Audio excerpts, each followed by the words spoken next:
Hi guys, Jester here. Today's topic is how to start.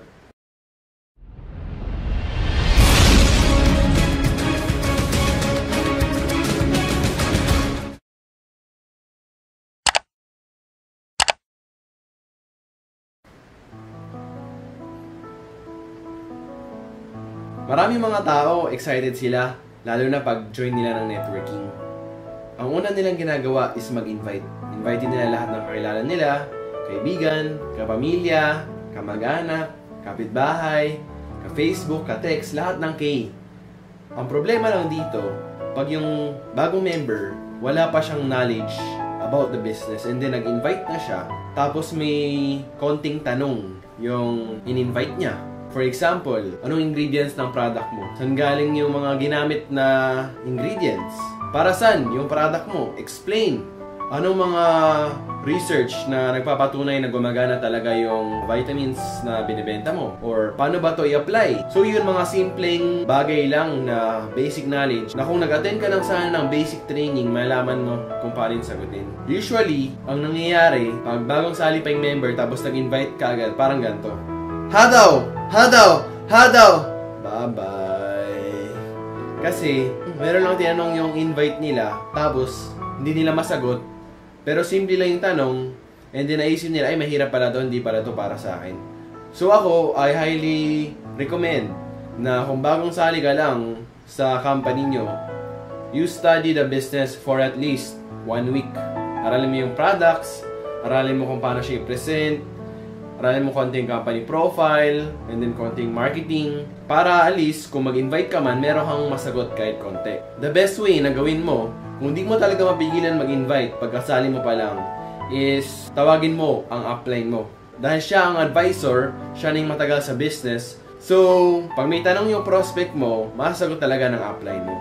Napaka-importante rin na meron kang GLLA, lalo na pagsali mo sa networking. Ano ibig sabihin ng GLLA? GLLA stands for Good Listening and Learning Attitude. Ngayon, kung ikaw man ay doktor, engineer, accountant, isa kang professional, tapos yung upline mo or mentor mo, di naman siya professional, kunwari, tambay lang siya, or nursing graduate pero hindi nakapasa sa board exam, kailangan willing kang matuto. Dahil siya yung nakaalam, siya yung nauna dito, siya magtuturo sa iyo lahat ng kailangan mong malaman. Huwag mo siyang kukontrahin, huwag yung acne ka. Ang ibig sabihin ng acne, alam ko na yan. So maraming mga tao nagsasabi na, alam ko na yan. Meron akong member dati, pinaten ko ng training. Lumabas siya ng training room. Sabi ko, oh, ba't ka lumabas? Sabi niya, ay alam ko na yun eh. Sabi ko, alam mo na, sige ikaw mag-training dun. Kasi hanggat hindi ikaw ang nagtitraining sa harap, hindi mo pa alam. Isa pang point is, kailangan mong gawin ang mga assignments na binigay ng upline or mentor mo sa'yo. Yung mga assignments na binibigay, yan yung mga stepping stone para maabot mo yung success. Tinuturuan ka ng upline or mentor mo, dahan-dahan. Dahil pag tinuro niya sa'yo lahat, di mo alam kung anong gagawin. Di mo alam kung anong uunahin. Always remember that this is your business. This is not your upline's business. Maraming mga member na hindi kumikita at lagi nilang sinisisi ang upline nila. Pero sila mismo, hindi sila nag-research, hindi sila nag-attend ng training, hindi sila nag-attend ng presentation, hindi sila nakinig sa upline nila, pero sinisisi nila upline nila. And remember na the training will only work if you apply the training. Kung ano mang matutunan mo sa upline mo, siguraduhin mo na i-apply mo ito. At kung ano mang natanggap mo na product sa kit mo, kailangan ikaw mismo ginagamit mo ito. Kasi mahirap mag-endorse ng business kung ikaw mismo hindi mo pa na-try yung product. Paano ka makapag-endorse kung ikaw mismo hindi ka user ng product nyo? Madali mag-push kung user ka. So, yung upline nyo or mentor nyo, tuturuan kayo mag-prospecting, paano mag-invite, do's and don'ts. Remember na kailangan action mo ito. Gawin mo ito.